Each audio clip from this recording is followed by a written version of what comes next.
Doc? Yeah, how you doing? All right. How you doing? All right. Fine. I'm good.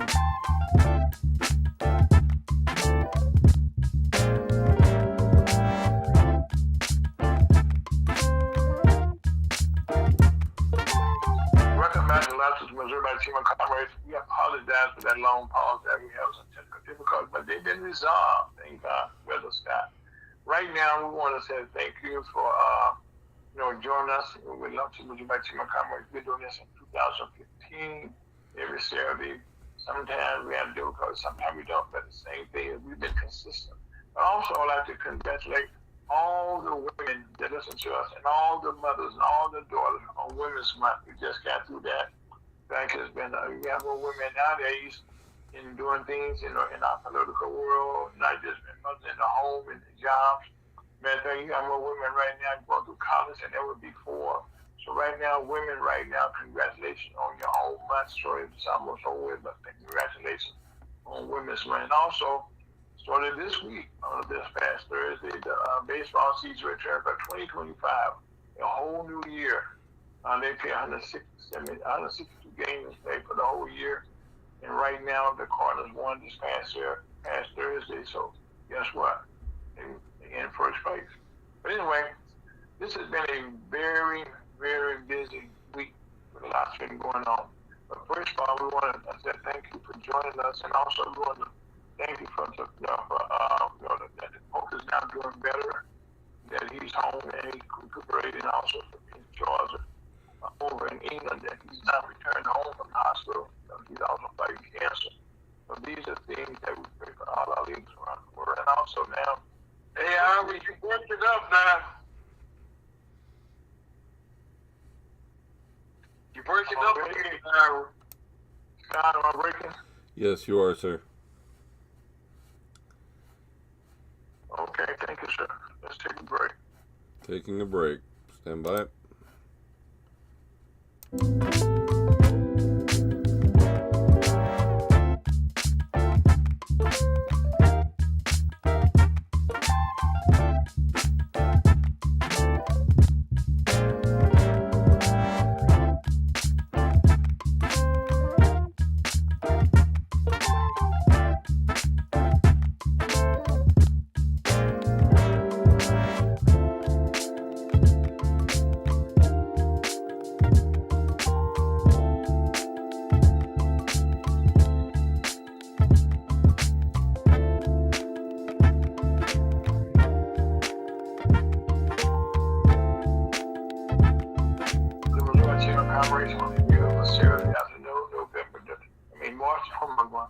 March of 29th. And also, we were saying that this week we had a lot going on. But one of the things that we want to talk to you about is measles. We've been talking about this for the last couple of weeks now. Well, measles right now is becoming a dominant problem in our country. Right now, in these 5 states have acted. Well, that's 5 states now. First, we talked about that, but 2 states now within 5 states. And the largest outbreak right now is that breaking up again. Am I breaking up now again here? No. You were, but you're not anymore. Okay. Okay. Anyway, as I was saying, the measles outbreak has affected 19 states in total so far. And there's continuing to be a problem. But people not aware, okay? Measles is a very, very, very serious situation to have. Matter of fact, okay, you need to get vaccinated. Vaccination not only, contributes. When you get vaccinated, what this does, it assures you that you cannot get measles. You're not infected. Matter of fact, we have not had measles outbreaks in God knows how many years. And we already this year had more outbreaks of measles than we have an entire year last year. See, Aaron, it's a lot of popping in your background. Whatever you're doing, there's some popping in there. You hear, I don't know where the interference coming from, but that's what it is. Right on your hands, Scott. Am I popping? Yes, you are, sir. Okay. I hate to say that. We hate to do this. We hate to do this, people, but we can take another small break. I'll take it out here. All right, taking out. Okay, well, we just hope that let's take it off there. Let's talk. Okay.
Hello?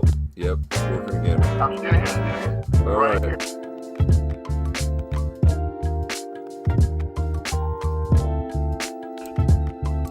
We're back with you right now, and everybody's talking now, and everybody's working together. together here, and we're doing okay. So right now, you're talking about measles. Right now, what people need to do, make a long story short, measles is right now going across our country. It's in 19 states, and that's going to continue to spread because people are spreading. So right now, please get yourself vaccinated.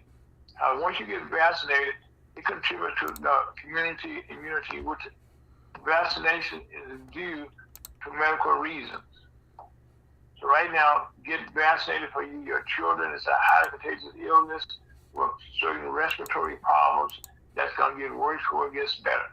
And also right now, I'm happy to report that the air prices are suddenly starting to plunge. And this has the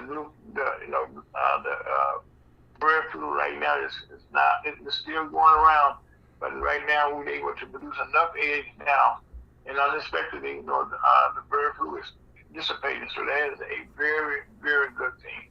And also, we happen to say that in our economy,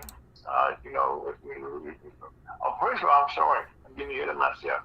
Please, right now, there's a massive earthquake, 7.7 magnitude, that took place in Thailand. And right now, in the city of Mayar,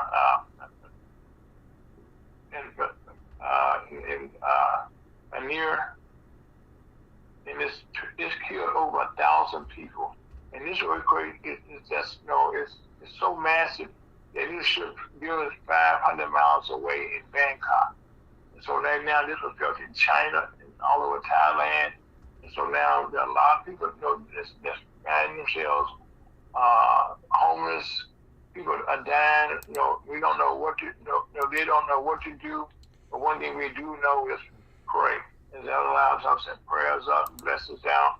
We saying thank you so much that we can pray here in our country. And also, we happen to say that we moved fast here that the stock, unfortunately, continued to fall. This is continuing consumer confidence. It's not what it used to be. And right now, we can happen to report that one thing that is taking place that the federal judge agreed Friday to block the Trump administration from dismantling the Consumer Financial Protection Bureau is able to take it from Yes, sir. Can I read the definition of what measles is? Maybe that'll help more. I got it, but I can read it. The definition. Well, okay, Ray, go ahead. Measles is a spot characteristic of measles is akin to MD spot characteristic marked by an eruption of distinct red circular spots. Any of various eruptive diseases that German measles, infested with tapeworms, leprous, and leper. Infestation with a disease caused by larva, tapeworm, in the muscles and tissue. Well, right, we're going to cut you off there because we have a lot of time. But that tells you right now how serious this is. I mean, we're talking about measles. So we ask you, please make sure that you're looking out for yourself. And also, speaking of looking out for yourself, we ask you that right now, if you're working, have work someplace, Social Security right now, we ask you, get in contact with the Social Security office. There's because there are a lot of changes. So many changes are going on right now in our country as far as keep track of.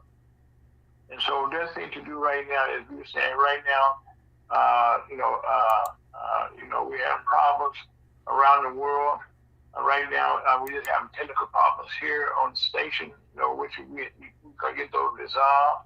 And also, we ask you that you continue to look out and pray for us here at the station also. Now, having said that, currently speaking, right now, our vice president was in Greenland yesterday. And this is kind of, one of those countries that, we've been our friend for years. And Denmark also owns Greenland, which is, right to our north, at the North Pole there. And it's owned by, Denmark has no intention of letting that go. Now, also, I mentioned to you about the Consumer Protection Bureau. Well, it's going to be in place for the time being. And also, something politically speaking, this Tuesday, we have a special election going on in two states. One is down in Florida, and this is right now. There are two seats up to fill vacancies.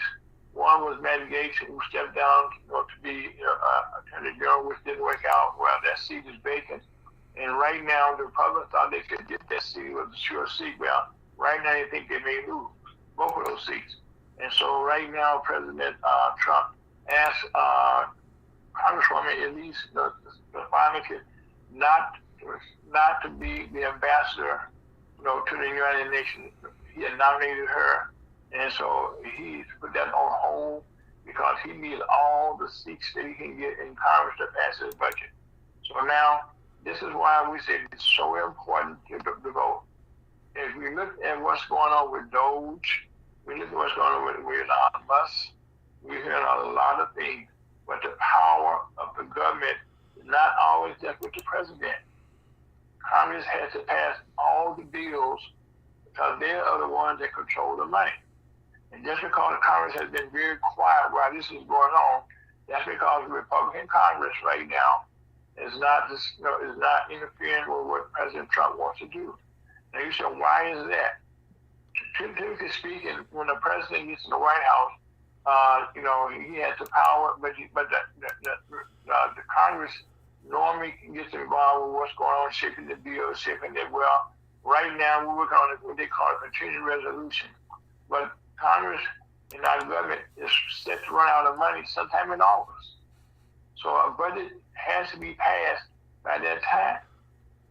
And so right now, to make sure that everything goes the way they want it to go, we need to, the Republicans, the President Trump need to have all the Republicans in the House there by the time this election is over, next week.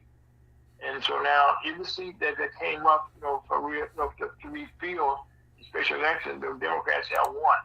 And also, there's another special election going on in the state of Wisconsin. Now, this is kind of wow. This is for Supreme Court, for the state Supreme Court, where they vote on those candidates there. And right now, Elon Musk has injected himself into that race. That's injected. The total over $20-some million have been spent so far. This will be one of the highest paid-for races, in our history, with money being involved. This is only just for one seat. Now, also, this involved Musk being benefited from this. Traditionally, not in Missouri, I don't know how laws compare to most states. You cannot pay anybody to vote.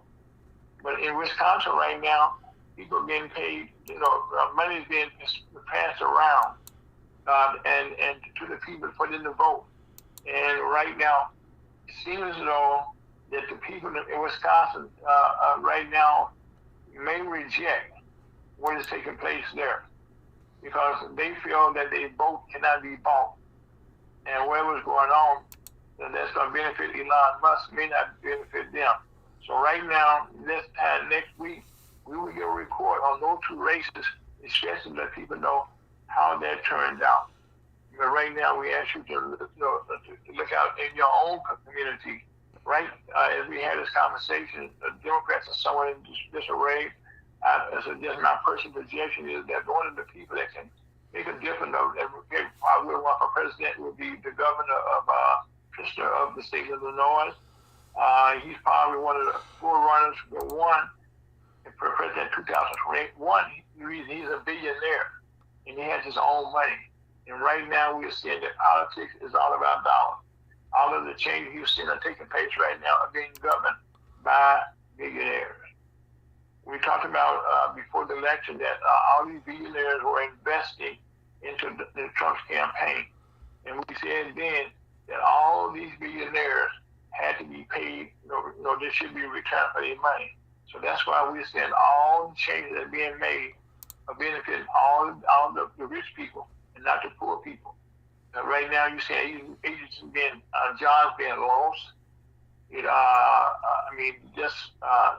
living in Washington D.C. right now, people, there's so much uncertainty. When you go to work, when you get an email saying that you're fired, or when you read a paper that you got fired.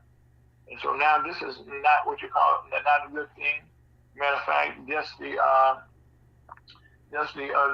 the government just blocked and just said about this man the Consumer Financial Board that's been blocked.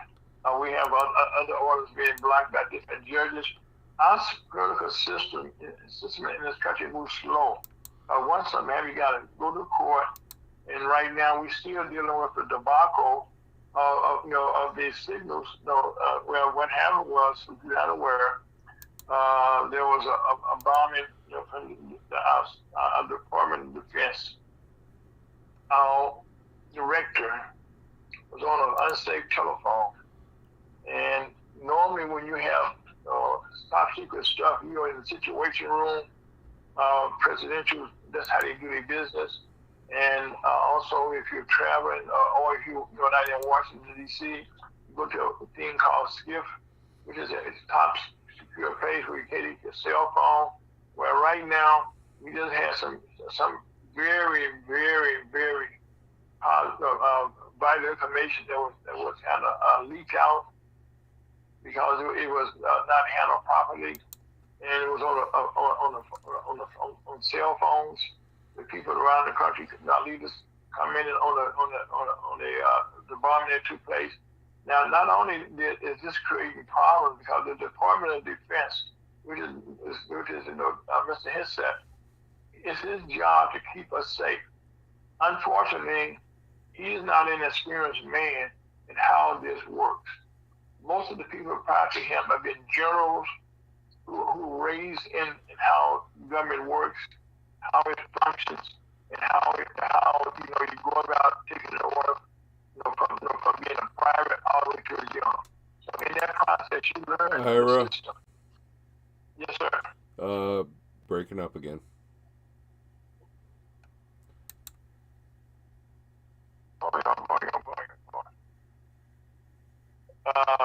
Unfortunately, we have technical problems continuously going on here today. I don't know if it's the weather we have in here or what's going on to it. But we're going to take another small break. The devil is a liar. Not too much somebody came and cover us. God, take us out of here.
by T. Montgomery. We have our spirit special guest, Mayor Elder Jones. It's been one of those Saturdays, and so right now the mayor has a very few minutes because she's on her way to another meeting.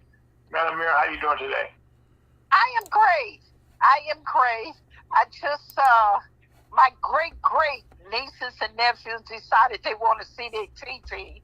So they stopped in and just got away. You got a house full of kids. Time to get away from you. But other than that, coming along good in Ferguson. Well, I know you got the police chief was out today. Okay, you guys got some drones now. Tell us a little bit about some of the improvements you have made for the police department. He introduced our drone technology on Thursday. We have a drone that's small enough that will go. I'm good, honey. I'll be inside in a few minutes. Okay. You don't have to come outside. Okay.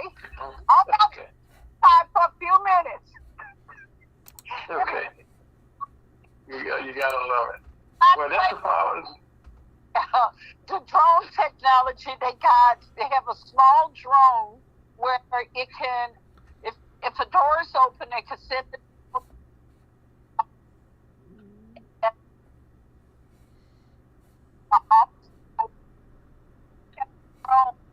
We can hardly hear you. Huh? Okay, go ahead now. Go ahead. We have a large drone that deployed from the roof of the police station, and it can fly anywhere in the city, and even officer to a crime, and it does record everything. So those investment for the safety of our police officers, and we have a contract. And if anything happened to the drone, the contract that we have, they would be replaced. Okay. And also, you can improve your technology for the officers wearing the cameras. Also, tell them a little bit about that. That improved tech body cams, where you can dial in at any time and see exactly what the officer is doing. So that's a big plus. Yeah, because right now a lot of police officers, are forgetting to turn the cameras on. And that way, and they're doing things, and then they come back to be sued for this. This should make the city, a lot safer. Right. So, Chief Doyle is doing a phenomenal job with our police officers. When he came, the force was down like 29%, but right now we have 10, and we have 5 potential officers in the police academy. So, as we will be fully staffed. We have Congratulations. So, be identified from enrollment buy-in with the rest of the municipality. Okay, Mary, you kind of turn away from the phone there. We kind of cracked. We kind of can't hear you. If I go into kids in here, and you'll be hearing okay. all from them. So, well, okay. So, other than that, we're doing good. Okay, well, unfortunately, we didn't hear all of that. So right now, you have a special election. You got elections coming up also in the county. We have a municipal election coming up in Ferguson. We have each ward. We have 3 wards, and we have 2 candidates per ward. And one of the candidates will be speaking to you at 2:00. Okay. Yeah, they were looking forward to that talking already. Now, Madam Mayor, you have 2 more years in your term? I got 1 more year. I'm up in 2026. Okay, I'm in my 2nd term, and in 2026, I would have been a mayor for 6 years. Okay, tell me about us right quick about some of the benefits that you have brought to the change that you have made. Well, the benefits for the community, we have Affinia Healthcare. I'm on the board of the Emerson Family YMCA, and Dr. Holmes from Affinity Healthcare is a very close friend of mine, and Congressman Wesley Bell, and the executive of the YMCA, we all got together, and Affinia decided to open up a healthcare center here in Ferguson. Wow. At the YMCA, $13 million project. So Wow. it's over a year. It's over a year right now. So, and of course, Florissant Valley is has built 2 new buildings, one for applied health and the other for mechanics. So that's a big plus for the city of Ferguson. Of course, And we also have the a lot of Urban League restaurants. The Urban League also. Yeah, we got the Urban League. The Urban League took over the Centene building on Halls Ferry. So we're moving forward. Right now, we are expanding the park to meet with the Great Rivers Greenway Trail right off West Florissant. So that's a big plus for those people in the Ward 3 area. Now, I cut you off. Okay, about the restaurants. Everybody needs to hear about those. That's what the community growth tells us about some of those. Well, we have the brew house. They brew their own beer. We have King of Soul that has soul food, dinner food. We have Elicious that has breakfast. We got Kathy Kitchen. It's a staple. She was one of the first restaurants we have. We have the Beehive. They serve breakfast. We have 2 health bars. We got Bee Juice, and we got Juanita's Place. So we're moving forward here in Ferguson.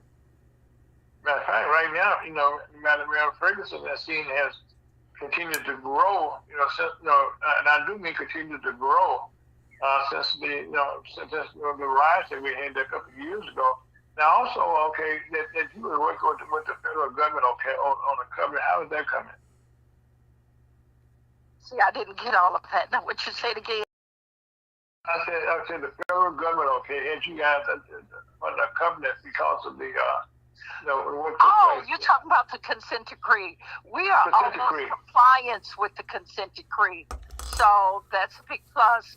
Chief Doyle have come in here and made a lot of strides with the consent decree. We have a new consent decree coordinator, Patricia Washington, who also serves as our public informational officer.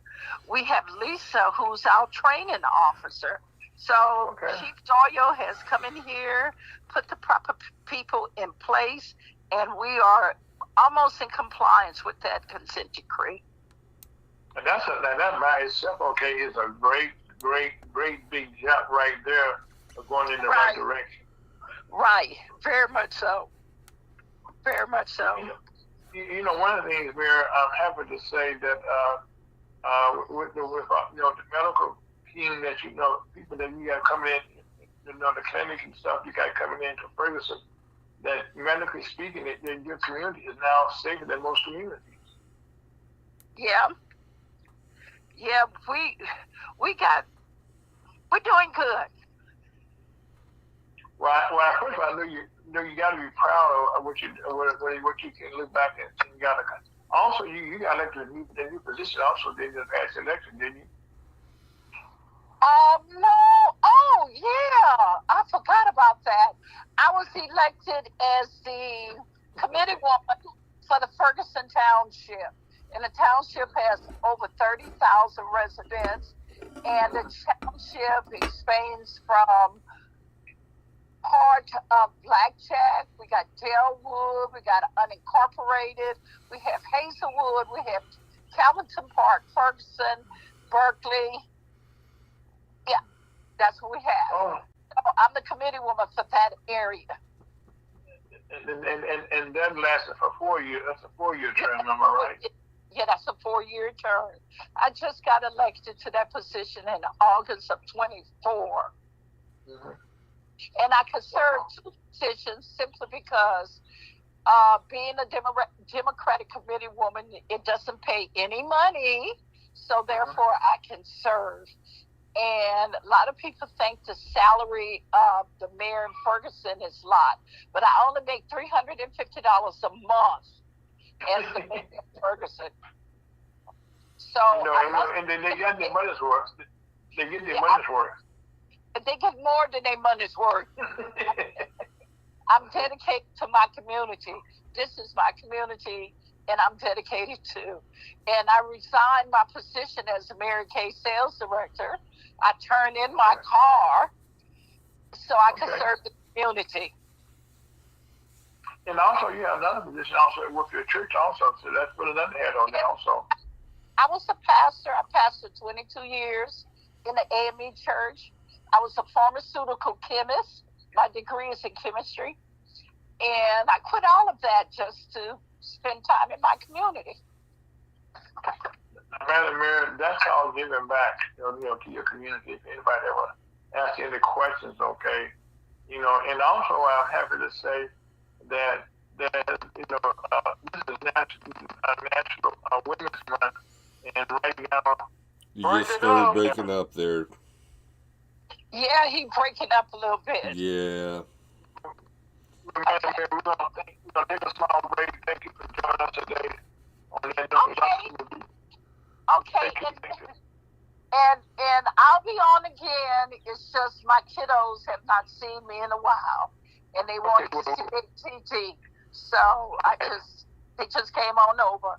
All right then, and thanks for understanding. And I'll talk with you another time. Thank you, okay. All right, take care.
Everybody see what comments on the beautiful series. I said, no, that was the mayor of Ferguson, Missouri, Mayor Ellen Jones, and she just was talking about some of the things that she got done while there in her first term, and we just proud to know her as our friend.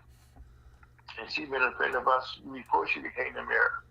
And right now, you can see that she dedicated to making sure. One of the things that she mentioned that's very important is the batting hand. That the police wear on their uniforms, and now they're on 24 hours. Whenever they out on the job, you can see what they're doing, and that allows more safety. Because a lot of times we forgot to turn it on, and there's something takes place. But now that would not be a problem. And also, as technology continues to increase and improve, I should say, having your own drone system for a town of South of Ferguson is a great thing. This helps the police department. It helps the community to make sure that everyone's safe, and they can show what is actually going on. And as the mayor just said, all this is taxpayers' dollars going in good. And they said they had a consent decree. And they had Chief Boyle, who came in and done a great job. He brought in a good friend of mine, Ed Washington, for public relations, for the spokesperson. And they have expanded her position. She had a lot of talent. And what you're doing, you see Ferguson working from within to do better. And I commend also our Congressman Westerville. He's a former councilman from the city of Ferguson. And I was on a conference call with him a couple of weeks ago. And right now, for all that's going on up in D.C., the Democrats right now are trying to get their act together. And I kind of mentioned that to you briefly. And also, we mentioned that while this is going on, a lot of things are taking place. Here in the city of St. Louis, all politics are local. All politics are local. Here in St. Louis, excuse me, here in the city of St. Louis, we have an election going on. We have our municipal elections taking place in all of our municipalities. And some of the mayors running, some of the council running, but so is St. Louis. The odd number, I think odd and even number runs depending on the office. I think the odd number runs now. Councilman and alderman in St. Louis. And right now, the mayor, Shara Jones, is up, for second term. And right now, I'm hoping that she gets reelected because she's done a good job under the adversity. The good part about a good mayor is that you have no corruption, nobody's stealing money. And that's a very key thing that you got to look at and understand when a person is in office. There's been no money lost, no investigation. And she made some changes and she made some improvements. So right now, we have to say that improvements and control take hold. The loud now talking this morning off the air about the fact that downtown St. Louis is taking off. We were one of the first cities to have all of our sport venues in downtown St. Louis. We just built a beautiful soccer stadium. We have our baseball court downtown. We have our football dome downtown. We also have our soccer field downtown. And also in the city of St. Louis, we have our zoo in St. Louis City. We also have the museums in the city. Opera houses are located in the city. So St. Louis City will be vibrant for the years to come. We had some crime problems, but guess what? The city has now made another transition from now. It's now up under state control. Previously, for the last 10 years or more,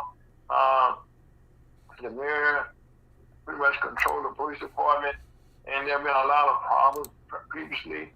So right now, the state, the governor signed a decree this past week saying that now they're going to appoint 5 commissioners. Now, this is something we had previously. We had 5 commissioners. One is the mayor automatically, and 4 commissioners, and they all have to live in the city. And they have to be approved by the state, the district they live in. So now, having said that, St. Louis has been positioned now. They're taking over some real bad buildings. One of the gyms, I think, in downtown St. Louis will be the AT&T building, which is a beautiful tall structure, one of the tallest buildings downtown. Well, AT&T built that building and they moved their staff and everybody down to San Antonio, Texas. Well, it just got bought. They got a good building, and so they're going to turn that building into condos. They're going to have, in fact, it's like almost like a whole city within itself, okay? And so they can have stores. They're going to have shops in there, on the ground floor. On the upper floors, you got, living. But the good part about it is, if you have a high apartment, you got a very good view of downtown St. Louis and also, look at East St. Louis in all directions. So now St. Louis is making some changes. Also, like I said, this election coming up, we have the comptroller, Darlene Green. They never known for many years, but she's been in office in the 90s. And so, but again, in there, she has improved our credit rating to the top. We have one of the best credit ratings in any city in the country. And she can continue to do that. And also, she continue to make sure that money is being spent. You ask questions need to be asked. And so now, experienced person needs to be in charge of that. Was all I just mentioned is going on. The city is involved with all those things that's taking place. And that one of the biggest things. Yes, sir. Have you heard anything else about the academy down on Tucker? Well, the police academy right now is well, first of all, the St. Louis Police Academy in St. Louis is one of the oldest academies in the country. And so in the recent years, St. Louis County now is building their training facility. Out in St. Charles, they built a facility also. So right now, a lot of the police departments are building their own facilities so they can do their own training. But the one downtown still is the academy of choice. Well, most of the police officers go down there And this is like I said, and from there, they're able to, get the proper training. I guess like 6 months or whatever, something similar to that. And that's why the officers come out there fully trained. And one of the problems keeping a good police officer, you spend lots of money to get them trained. And once they're trained, they can go in where they want. And so now a lot of police officers that were trained in St. Louis at the police academy Rev just talked about, they leave the police department in St. Louis and go someplace other places. And guess what? They make more money. And I can understand that. So now, and if you notice what the mayor just said in Ferguson, that the police department will be fully staffed and keep a good police officer, in your community is hard to do. You don't have too many police departments right now. Matter of fact, the police department in St. Louis has been understaffed for the last 2 years almost. I mean, over 100 some more people that they still trying to get recruited. And a lot of people right now, when you're a police officer, you out there and you got a target on your back, for like, just be honest about it. We had one officer in recent week that just got, he was working an accident. Somebody just ran into him. He broke his leg, had his leg was amputated. And sure, the man got caught, but this officer's life has been changed forever. So there's a lot of danger that goes into being a police officer. So now, we're happy to say in Ferguson, they will be fully staffed. That's a testimony to the police department and to the chief. And also, I'm fortunate to know the police chief in St. Louis County, Mr. King Gregory, and he's been doing a great job out there. He is the first black police chief in St. Louis County, and he's, matter of fact, he's been in command. He got jumped over a couple of times, but now he's doing a great job. There's growth in St. Louis County. They have built a police station in South County, a brand new one, also a brand new one also in North County. So there are improvements that are taking place. Also, if you travel in this area now, you see a lot of interstate work taking place. So the interstate highways, are being benefited from the massive infrastructure bill that President Joe Biden got passed a couple of years ago. And now you're seeing that the interstates are being improved. Here in the state of Missouri, we will have Highway 50, Highway 70, which is the oldest highway in the country, matter of fact. Interstate Highway 70 goes from coast to coast. Well, in Missouri, unfortunately, I always say if there's good news, St. Louis is at Missouri's at the bottom. If it's good, bad news, we're at the top. Well, I'm happy to say that our interstate highway, all across the state, will be improved for the first time in years, over 30 years, I should say. That they're gonna make it a 4-lane highway. Previously, like right now, you go across the state, now you got 2 lanes in each direction. Well, they want to expand those lanes, which allows more commerce, more trucks, more family, and more safety on the highways. So a lot is taking place in our state of Missouri. And I'm saying again, this is all local politics. And the good part about this, you probably hear in most states, we had, David, I waited for our guest to call in. We had an update right now, give me now, where the last election, we had the vote on abortions, which passed, but it's been fought, and now our state legislators, all Republicans who voted against that, now they're trying to change the law again. And so these are some of the things now that you're seeing across the country that people are seeing what they voted for not being what they voted for. Good people want to change the people's voice. And that is not right.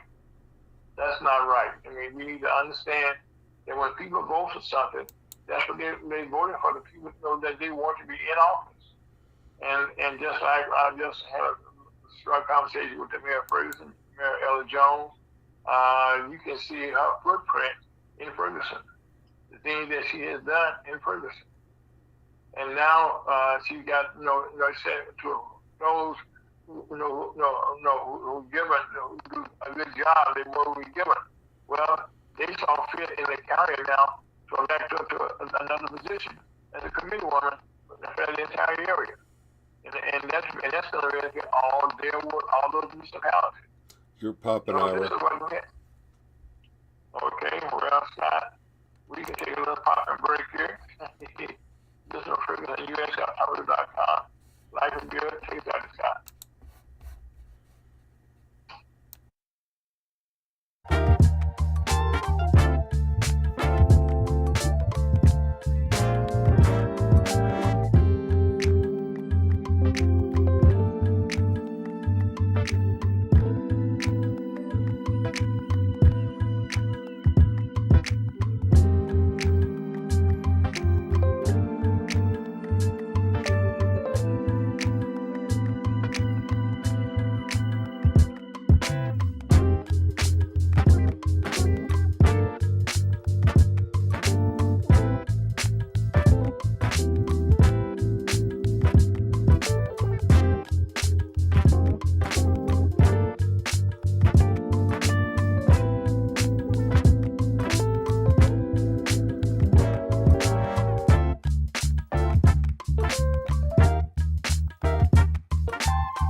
Missouri Chamber of Commerce, and we have one of those days with a lot of technical difficulties. But guess what? We're gonna make this work. The devil's a liar.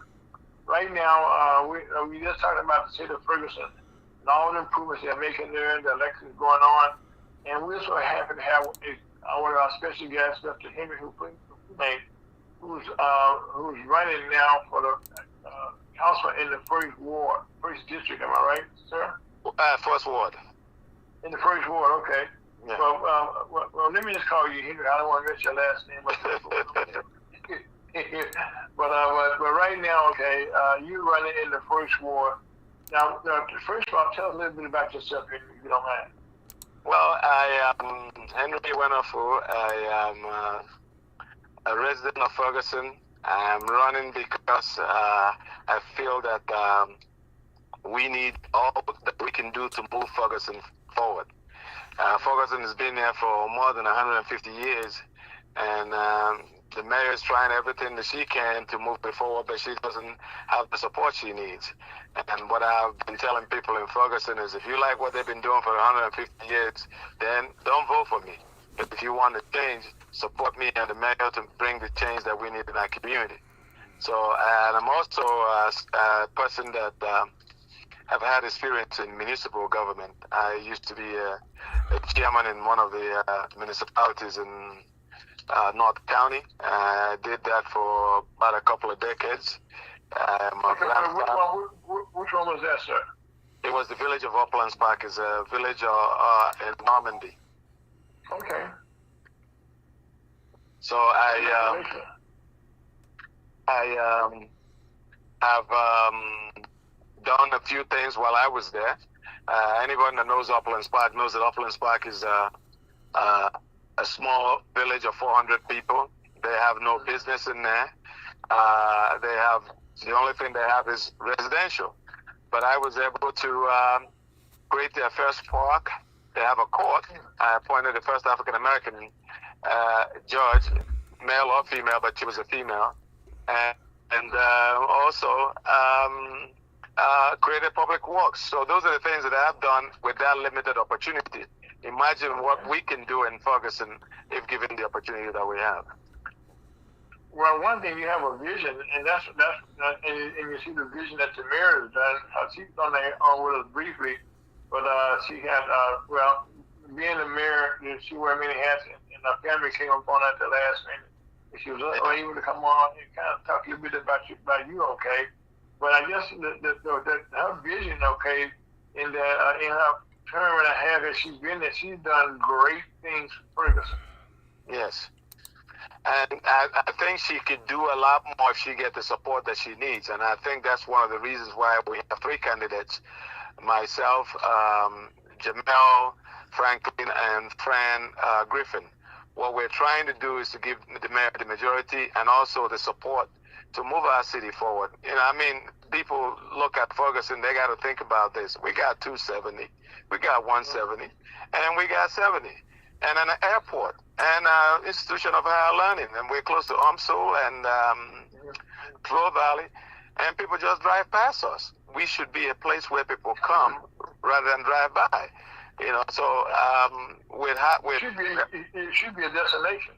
Yes, with her leadership and the support that we will give to her, we should be able to do those and have a diversity of economic development, not just one guy fix an apartment and everybody thinks that that's the best thing that happened since ballpoint pen. So I just think that I like that one. I just think that we should and also to show people that you know, the city is making a demographic shift.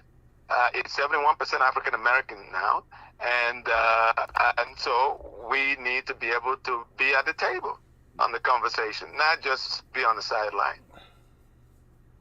Well, not only that, okay, you know, you mentioned about being a destination because Ferguson has a lot to offer. Yes. You know, and I think now is the time because as you can see things are changing. You know, for the betterment, and like you said, that but it should be a place that people want to come to. As a matter of fact, people do want to come to Ferguson. Yes. And they are coming to Ferguson. Ferguson is a historic city, and people may not know about the history of Ferguson. You know, most of the time people try to scare you and say, oh, crime is everywhere. 150 years ago or more, a lot of people thought that the Burge was, moving food and commodities through the Mississippi River was the best thing that will ever happen. And they let the train go to Chicago. And we now know what Chicago looks like, what we could have done if we would have kept this here. I have for my campaign, I have a train that I drag with my photo on it, so just to jog the people's memory. We could do a lot here if we open up our mind. And I've said to people that if you want Ferguson to be a sleepy town, then myself, the mayor, and the other three candidates that are running are not for you. But if you want us to move forward, then we are for you. You are for us, because that's what we're going to do. We're going to move this town forward and make it a place where people come to rather than move out. Well, right now, okay, you're saying the right thing because I, for one, okay, feel that Ferguson, and I've seen the improvements that's been made, not just change, okay. I mean, I was there during the days of the riots there. I participated in a real small way, in a positive way, matter of fact, But I've seen, how the structure took place and how Ferguson, that whole avenue that was destroyed now is a strip you can go down and be very proud of. Yes, and we were taking place. And yes, we could do more, because what I call the problem with the earth getting warmer, where we complain about what's happening, climate control, climate change, is that people are moving away from California. Cost of living around the country is making it higher, so we could change make our place where people come to, and it will raise all our family value, it will raise all our property, all our investments, and then make it conducive for other people to come in. Now, we can wait until the train, they use the metaphor train, leaves before we can do anything, but every town that grows grows because they plan, because they have a different way of doing things. You know, you can't keep doing the same thing over and over and expect a different result. And that's what Einstein called insanity. And I don't think all of us are crazy. Well, one thing that you said earlier on in our conversation, that you see change in the area of the agents for change, and you want to help her improve, make it more of a change for the community. And that's what, right now, the community is changing, and it has changed. Yes. Well, go ahead. With high leadership and support, because, you know, my father used to say, if you're taking a walk and there's some people behind you, you're a leader. If you're taking a walk and you ain't nobody behind you, you're just taking a walk. She needs the support that we're about to give to her and to make it happen so that people will see what could be done. I was sitting in a city hall one day, and most of the motions that she's trying to promote dies out of a lack of a second.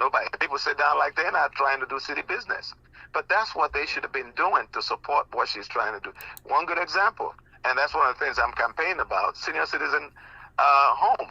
We don't have a senior citizen home. Hey, I have a selfish idea for doing that because I'm a senior citizen, right? But there's a lot of us. Okay. Yeah, so I think it's important that, you know, you have leaders that really think beyond themselves, that are thinking about other people.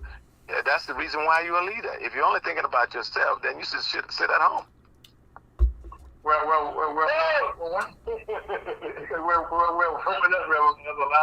of the things that you mentioned, okay, about improvements, exactly what are the boundaries of the first ward? Say it again, I didn't hear you. What are the boundaries of the first ward? The boundaries of the first ward starts from 270 and on the Partial area, and goes towards Elizabeth, and then down to Lang. We just Lang on West Florissant. Those are the areas without me not looking at my head and kind of, because it's crisscrosses within the city. But to get an idea, from Elizabeth to West Florissant and further towards the when you get on Hart Ferry, if on the other side, because you got Ferguson Woods, and then you go to Ferguson. I'm trying to get all these names in my head at this time, but it goes all the way. Go ahead. Well, I know. First of all, let me digress. He is on the campaign trail as we speak. Okay. Yes. Yeah. I'm literally sitting in the car on the Knowles apartment, trying to talk to you guys. So. Okay, let me ask you a question. Okay, you're not going to do it. What are you saying when the person we answer them? What is your campaign pitch? Well, when I knock on the door, it depends on who comes out. I'll introduce myself, and I tell them the reason why I'm running, and I ask them what do they want to see. And then I'll give them what I just told you, which is, if you like what you've had in the last 150 years, I'm at the wrong door. But if you want some change and believe that I'm going to give you that change, I'm your candidate. Well, I think right now that's a very straightforward, campaign that you have. Yeah. And it will make a difference. Yes, we plan on making a difference, because I believe that with Mayor Jones' leadership, she will allow us to give her information that will help her do what she needs to do, and whatever she brings to us, we can do what we need to do to get it done, because at the end of the day, we're not working for ourselves, we're working for the community. And that's the thing that a lot of people get into political office, they forget about their main job, and it's to serve the people that elected them. Yes. And to make sure that those people are getting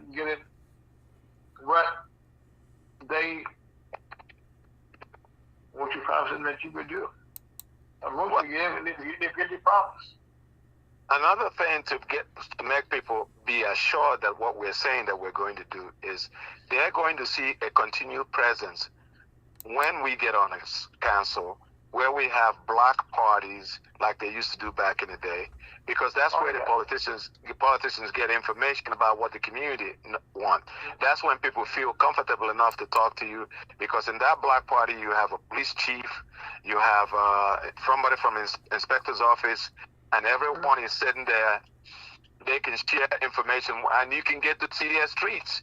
Not when you're running for office like I'm running now. I'm talking to them and getting their vote. And then once I get their vote, they tell me, "Oh, these people are bugging me." That's the reason why you run for office. If you can't take the bugging, then you shouldn't run for office. Well, but you know, one of the things, okay, that I love it, okay, that your whole campaign, this spiel, has been about change, about improvements. First of all, senior citizen home is one of those things that everyone, no matter who you are, you're going to have a senior citizen time in your life if you live long enough. Yes. Mm-hmm. And as a matter of fact, one of the things that make the state of Florida so popular with people, they have senior citizen homes down there. Yes. They make it conducive for people, because you have sacrificed all your life. And that's one of the problems I had with the Republicans. For the past 80 years, they've been trying to kill Social Security. And people don't understand it. People looked at it back in the 30s, that what was happening was very simple. When you get old, your thinking and your ability to do things is not like it was when you were younger. And so we need to be able to, if you worked all your life, and we need to be able to find a way to take care of you. And the government didn't think that they should be in the business of taking care of people. They found a way, okay, you pay up front. And when you retire, you get that money back. Back then, the Republicans had what was called the laissez-faire. Let the marketplace determine what happens. What a British guy called Kinsey came up with the idea with Kinsey theory, which is multiplier effect. That if you put $1 in my hand, it means $5 in somebody else's hand. So if I got $1 to go to the shop and buy candy, the candy maker, the wrap maker, the advertisement person, the person that shipped it, the person that moved it, all those things become multiplied in terms of money. But the Republicans call it entitlement right now. They want to take that money that you worked hard for, because they've been playing with it all the time, and say, hey, you ain't got nothing.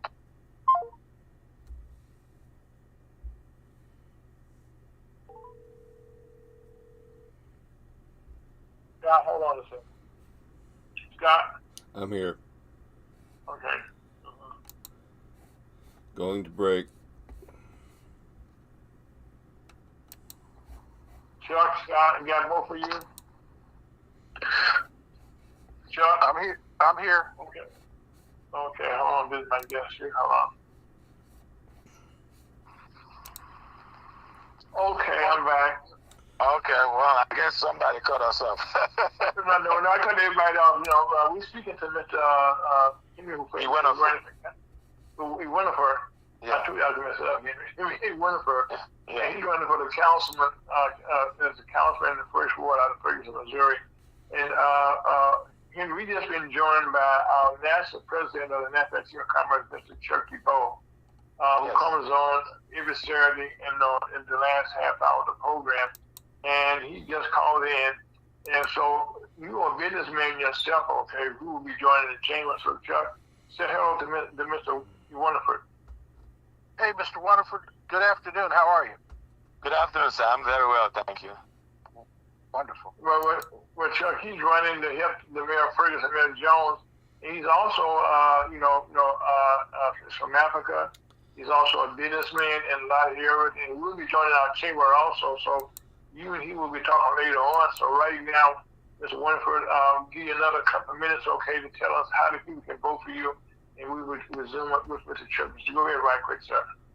Well, the election now, people can go and early vote now. I'm number 1 on the ballot. They can go to Northwest Plaza and county office and vote on Monday. Or they can go to the, for example, in Arsenal on Tuesday when that the early election vote comes out. And if they need a ride, please, my telephone number is 314-239-6487. We'll pick you up. Or you can go to... Set number again. 314-239-6487. And we can you can also go on Facebook. We have a Facebook line group called Silent Majority Ferguson. You can go there and you can get information about this election. This election is an election change. It's critical in a sense because we need to be able to represent what I call democracy. We make up 71% of the population, and about 65 to 70% of the people who are running the city council come from the 29% of the population. And the last time I saw that was apartheid South Africa. So I'm just trying to make sure that we have true democracy in terms of representation. So that's how you can come out and vote for us and support us. Okay, well, thank you so much, for joining us today. Again, people get out and vote. So, Mr. Winifred, thank you so much for your time. Thank you. You're welcome. Bye-bye. All right. Okay, Chuck, how you doing, sir? I'm doing fine, thank you. Okay, well, we had a lot of technical problems today, but thank you for joining us, okay? But let me get our buddy on the line here right quick on the line. So you and Scott, if you don't mind, take a small break. Stand by.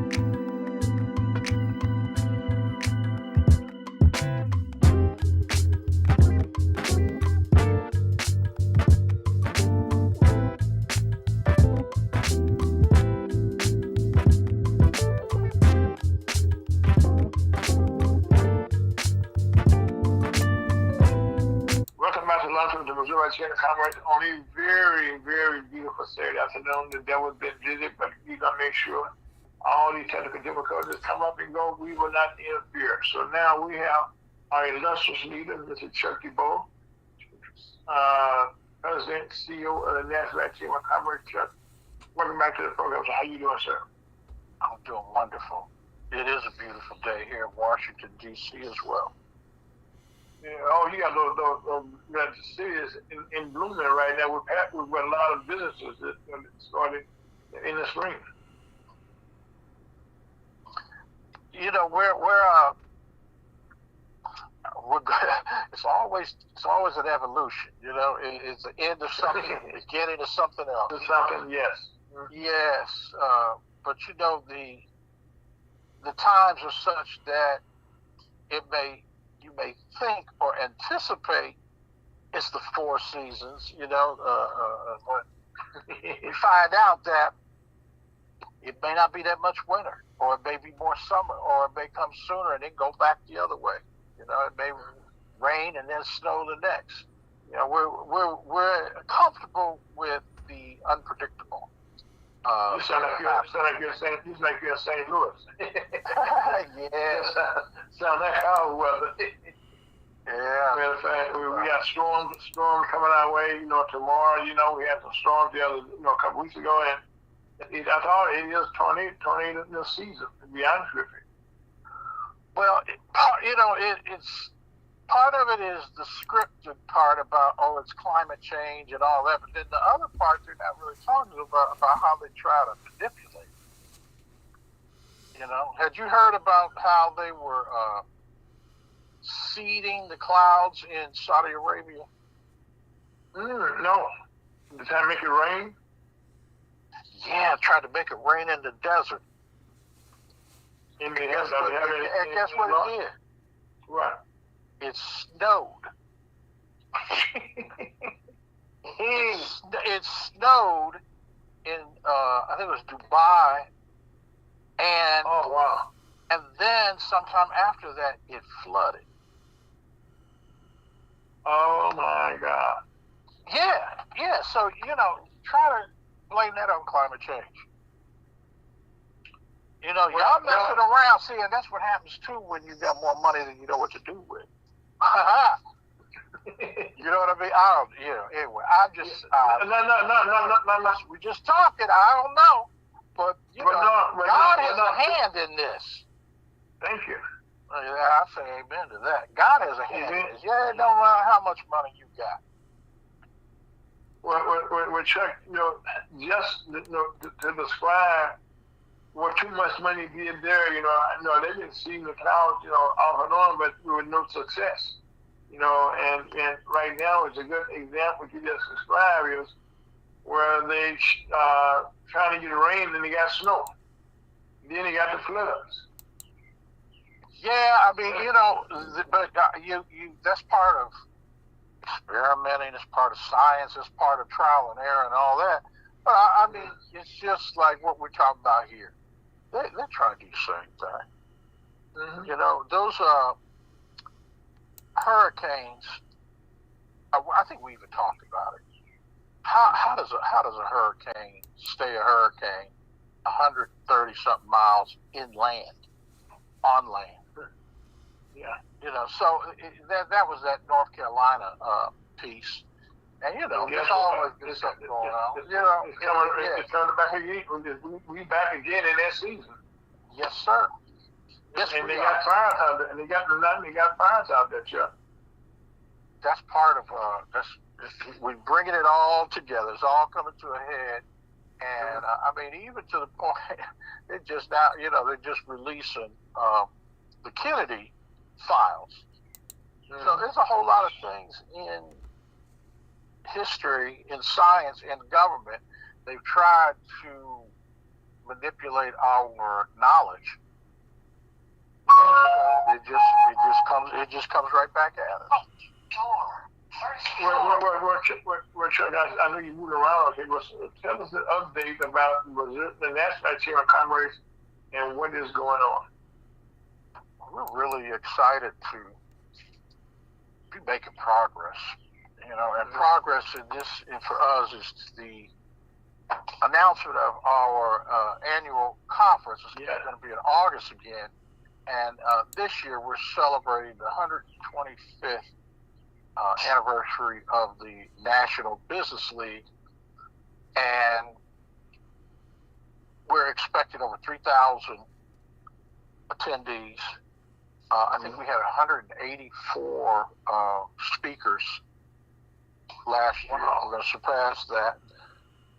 We had 32 different countries represented. And we're just, it's a little bit easier when all you're really trying to do is be the convener. It's like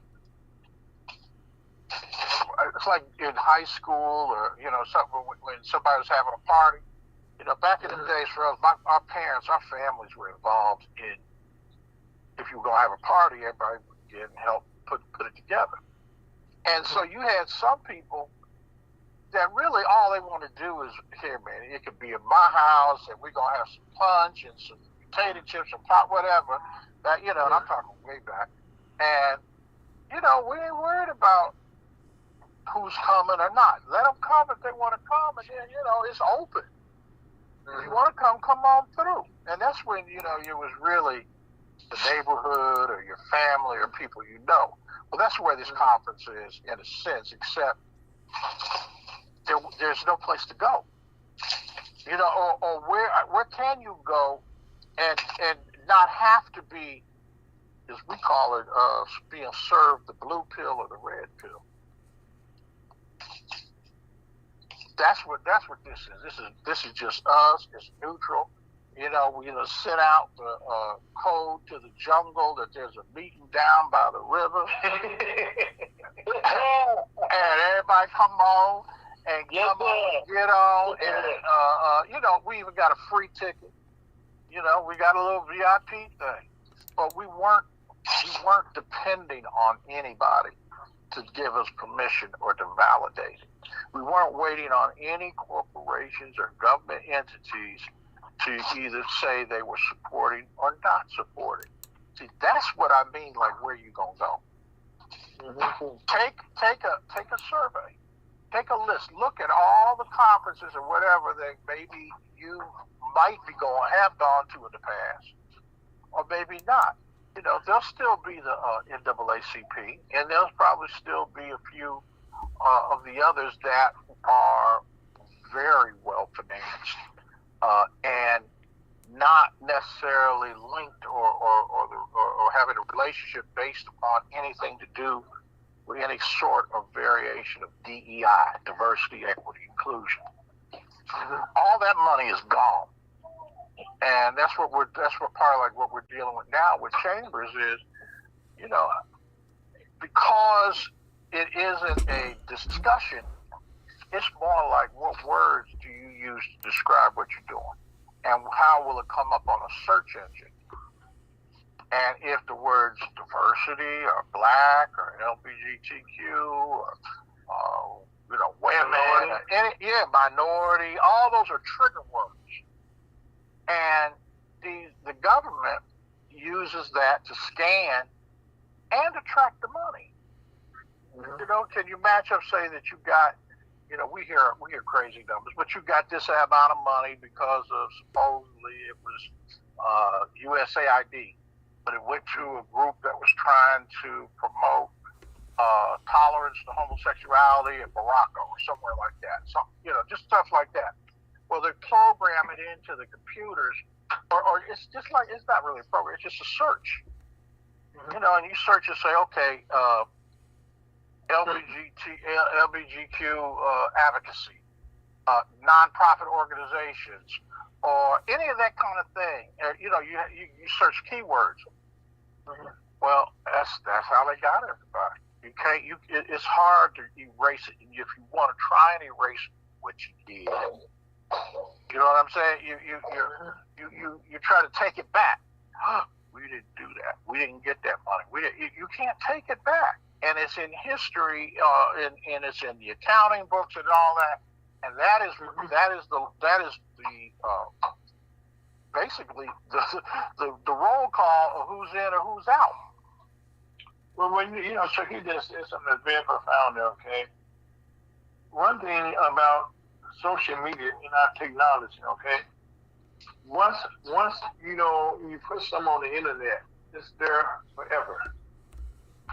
You know, I know a good friend of mine. A lot of he did background checks. You know, for the government. You know, for people wanting good appointments and good jobs. But sometimes they didn't lose those jobs because somebody did as a kid. You know, on social media, and they just were playing. But guess what? It's followed them all their lives. And so again, you know, we've been black in National Chamber of Commerce going in with our 32nd year show. 30th, right? Yeah. And we've been doing our mission and our message is right now is to advocate and to help black businesses, you know, to be successful. Amen. You know, and show them how we can work together. Amen. You know, and we have our ups and we have our downs. Okay, but at the end of the day, like you just said, this conference that's coming up now is just us having a good time, everybody coming together to see how we help each other. That's a great central theme there about convening, bringing people together. But at the same time, it's the best time, or maybe the most significant or pronounced time that we've had, where there are people with different opinions and coming together. See, here's where I will be critical. You can't tell somebody else that they're bad because they think something different from you, or you don't, or you trying to sell something and they're saying, I don't need that, or I'm not buying that. And you know, let's just get real specific. We're talking about, in particular, I saw this week where Reverend Bryant, who I know, and I have respect, but I'm also critical on that because you voted for Trump, or because you didn't come to the protest, or because, like down there with Marvin Sapp, you know, he shut the doors and said, I ain't leaving here until I get $40,000. Yeah. And I believe he got his money, but you know, he was like, you know, then now everybody wonder, well, what you need that 40,000 for, or how you gonna do it like that, or we got tough times out here. How you gonna, you know, what? And then the other group of people say, see, that's why we don't go to church anyway. So you see how other things start getting blended in off of one stimulus. So we're saying, in particular, it's not politically driven. We're not based on politics. We got based on who wants to buy this great piece of barbecue, or who wants these crab cakes, or who wants this handcrafted leather shoe that was made from grass-fed beef or something on the grass plains of the Masai Mara of Kenya or something. You know what I mean? Just some exotic. It used to be Italian leather and all that. Well, they find out a lot of that marble and linen and stuff. It was coming from Africa. It was coming from other places, and they buy it raw and then come and process it in their country and say, no, this is fine Italian marble.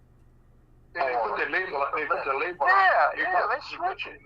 Like the roses, flowers, man, they taking flowers out of there. But we're jumping around the topic. The whole point is that you got to be true to yourself and your brand, and by doing that, you are so strong when you come to the congregation, to the meeting place.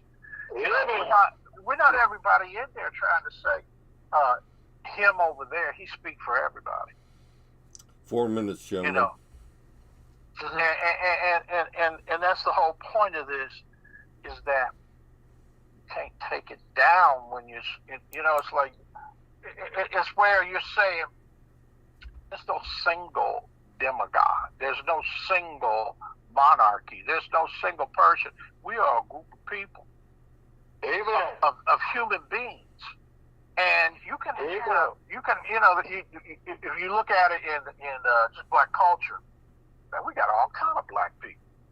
And, you know, that's the funny thing about it too, is that if you got 2%, 3% of something in you, melanin or whatever it is, oh no, you're black. So they put everybody over there in that black category. They say, oh, okay, all right. You know, you can't say that in Hispanic and Latin culture. You know, I used to think, you know, we used to just call it Latin Americans. Well, they used to get mad. I said, no, man, I'm from Colombia. No, I'm from Mexico. No, I'm from Argentina or Dominican Republic or Cuba or whatever. Man, you don't ever get into no stuff where you got a Cuban and you try to put him over there with the Dominicans or something like that. No. No. Yeah, and you know what? See, I had a thing too where I was speaking to a group of African women. They were business women owners, and they had a thing that they didn't understand. Why did the National Black Chamber of Commerce need to be speaking to them? And I was trying to figure out, what are you talking about? You know, what is this about? Well, Saharan and Sub-Saharan is like, I don't consider myself black. I laughed at them. I said, y'all can fight about that all you want, because when you step off that plane, it don't matter what you look like. You African. Amen. You are African. And it ain't got nothing to do with all that. And we're all going to be subjected to the same bias, the same prejudice. You know, it's like now this thing down here with Trump. You know, and you know, I'm gonna put it on him this time. You know, even though that's my boy.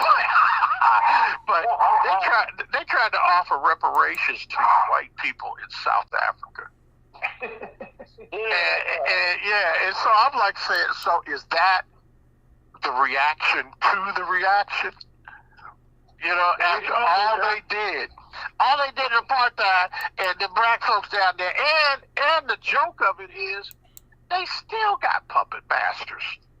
So that's what I'm kind of saying, that when we come together and you got one group of folks saying, I feel sorry for y'all because y'all believe this or you believe that. Well, you know, Fool, we were over there with you. You had us for 170 years. You ain't cared whether we were there or not. So, I know it's a long way of going about it, but I'm celebrating this thing is, I know it's really basic, but now we can see a contrast between integration and segregation. Amen. And I'm going to let no Chuck. Okay, let's break it down. I'm with you. But right now, let's give people the conference how they can get information about that right quick. So we have a full house. Conference is oh man, you got to treat yourself to a moment, and it's free to treat it, to check it out. But go to nationalbusinessleague.org, nationalbusinessleague.org, and look at the history on that website. And then when you get down to the one part, just click on conference. But you're going to run into it, and you got to. I'll know you really if you look at the site, if you see Booker T. Washington sitting up on that horse. Mm-hmm. Oh my God. Okay, now so we don't use National Bank Business Conference anymore, right? No, well, see, can we talk code for a minute, just for a second? Make it quick. The corporation said they'd write a check if the word black were in there. Okay. So we had National Black Business Conference. We had National Black Chamber of Commerce, and I said, no offense to anybody, but right now we ain't dropping black. You can't. When I look in the mirror, I can't change black. No. So I ain't dropping it. However, the black community, we drop the word black. We try to help them. We're just trying to help communities. So the national. And you know what I mean? And see, in the black community, come on now, we got a lot of white folks in the black community. A lot of baby mamas that are now black. You know what I'm saying? They weren't black before they had the baby, but they black now. Okay, so right now, let's get straight. National Business League Conference, right? NationalBusinessLeague.org. NationalBusinessLeague.org. So yeah,